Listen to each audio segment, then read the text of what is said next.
बिस्मिल्लाहिर्रहमानिर्रहीम। Computer science के MCQ with explanation. Computer science के एमसीक्यू किसी एरिया या इलाके के रिलेटेड नहीं होते। ये तमाम दुनिया में एक जैसे होते हैं।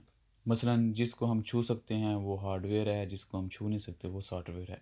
इस तरह के जितने भी एमसीक्यू होते हैं कंप्यूटर के रिलेटेड वो यूनिवर्सल होते हैं, यानी कि वो किसी कंट्री या एरिया के रिलेटेड नहीं होते। आपकी ज़िंदगी में कोई भी कंप्यूटर के मतलब एग्ज़ाम हो, आप इन वीडियोस को देख के अपना नॉलेज अपडेट कर सकते हैं। इन वीडियोस को ऑनलाइन देखिए या ऑफलाइन देखिए, आपकी चॉइस है। ऑनलाइन देखते हुए अगर कोई आपको प्रॉब्लम आती है या किसी बात की समझ नहीं आती तो आप कमेंट्स करके पूछ सकते हैं। और ऑफलाइन का ये है कि आपके पास अगर इंटरनेट नहीं है तो तब भी आप वीडियो देख सकते हैं।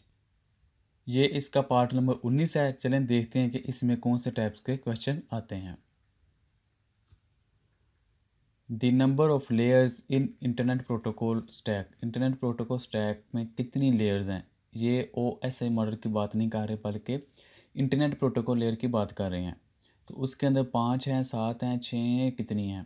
तो उसके अंदर 5 लेयर्स होती हैं, जबकि OSI मॉडल के अंदर 7 लेयर होती हैं। तो इसलिए इसका आंसर है ए। इसके अंदर जो 5 होती हैं वो है application layer, transport layer, network layer, data link layer और फिजिकल लेयर। इसके अंदर सेशन लेयर और प्रेजेंटेशन लेयर नहीं होती। तो ये आपने फ़र्क याद रखना है कि OSI मॉडल में और इंटरनेट प्रोटोकॉल में क्या फ़र्क है। The number of layers in OSI reference model 5, 7, 6, तो कितनी? तो इसके अंदर जो OSI मॉडल होता है उसके अंदर 7 लेयर होती हैं। तो इसलिए इसका आंसर है B. This layer is an additional to OSI model, यानी कि वो कौन सी लेयर है जो कि इंटरनेट प्रोटोकॉल में है और एडिशनली वो OSI मॉडल के अंदर भी आ गई है।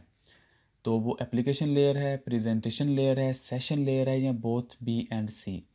तो जो बी एंड सी यानी कि प्रेजेंटेशन लेयर और जो सेशन लेयर हैं ये एडिशनल है as compare to internet protocol जो हम TCP पढ़ते हैं उसके लेयर्स के। तो इसका आंसर है डी, यानी कि जो हम OSI मॉडल का पढ़ते हैं या TCP का पढ़ते हैं तो उसके अंदर application layer, presentation layer, essential layer, transport layer, ये जो 7 लेयर होती हैं वो है और ये 5 वाली हैं। तो ये एप्लीकेशन तो एप्लीकेशन के बराबर आ गई, लेकिन इसके अंदर प्रेजेंटेशन लेयर और सेशन लेयर जो है ये एडिशनल है और उसके बाद ट्रांसपोर्ट लेयर आ जाती है। तो इसलिए इसका आंसर है D. Application layer is implemented in end system, NIC, Internet, none of them। तो जो एप्लीकेशन लेयर होती है वो एंड सिस्टम पे इम्प्लीमेंट होती है। आप ये देख सकते हैं कि ये जो एप्लीकेशन है इसके ज़रिए हम फिर कोई ईमेल देख सकते हैं, तो ये एंड यूज़र की तरफ इम्प्लीमेंट होती है।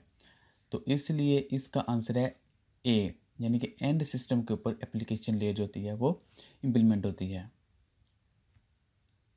The functionalities of presentation layer include data compression, data encryption, data description, all of the mention। तो ये तमाम काम जो इनक्रिप्शन है, कंप्रेशन है, ये प्रेजेंटेशन लेयर करती है। Delimiting and synchronization of data exchange is provided by application layer, session layer, transport layer या link layer। जैसा कि हमने पिछले क्वेश्चन में देखा कि सिंक्रोनाइजेशन जो का काम है वो सेशन लेयर में होता है, तो इसलिए इसका आंसर है बी। सेशन लेयर के अंदर ये तमाम काम होते हैं। आप ये देख सकते हैं ये सेशन लेयर, इसके अंदर इनकैप्सुलेशन और प्रोटोकॉल जो भी होता है इसके अंदर होता है। The OSI model, when data is sent from device A to device B, the fifth layer to receive data at the B is application layer, transport layer, link layer, session layer। तो इसका answer है D, यानी कि session layer के ऊपर जाके वो ये डाटा रिसीव करते हैं पॉइंट ए का पॉइंट बी से।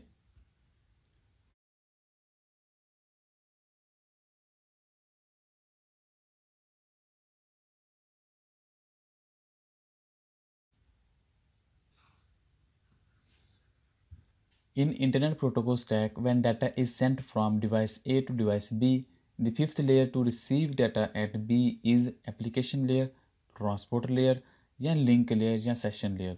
वो कह रहा है कि जो हम प्रोटोकॉल पढ़ते हैं इंटरनेट प्रोटोकॉल जिसके अंदर 5 लेयर होती हैं, उसके अंदर जब कोई डाटा पॉइंट ए से पॉइंट बी की तरफ जाता है तो जो फिफ्थ लेयर होती है वो कौन सी होती है? तो जो फिफ्थ लेयर होती है वो एप्लीकेशन लेयर होती है। आप ये देख सकते हैं कि ये फिफ्थ लेयर है। एप्लीकेशन लेयर जब इधर से डाटा आता है तो इधर से वापस इधर जाता है। तो ये एप्लीकेशन लेयर है जो कि फिफ्थ नंबर पे है। इसको हम कहते हैं कि जब पॉइंट ए से पॉइंट बी की तरफ डाटा जाता है तो ये डिवाइस जो है फिफ्थ लेयर के ऊपर डाटा रिसीव करती है। In the OSA model, as the data packets move from the lower to the upper layers, headers are added, removed, rearranged, none of mention। तो जब डाटा पैकेट जो होते हैं वो नीचे की तरफ जाते हैं तो उनके साथ हेडर को ऐड करते जाते हैं। जो हेडर होते हैं उसको ऐड करते जाते हैं। लेकिन रिवर्स पे जब डाटा जाता है तो जब वो लोअर से अपर की तरफ जाते हैं तो जो हेडर उसके साथ अटैच होते हैं उनको हम रिमूव करते जाते हैं। यानी कि जिस जिस डेस्टिनेशन पे वो पहुंचता जाता है वो हेडर हम रिमूव करते जाते हैं।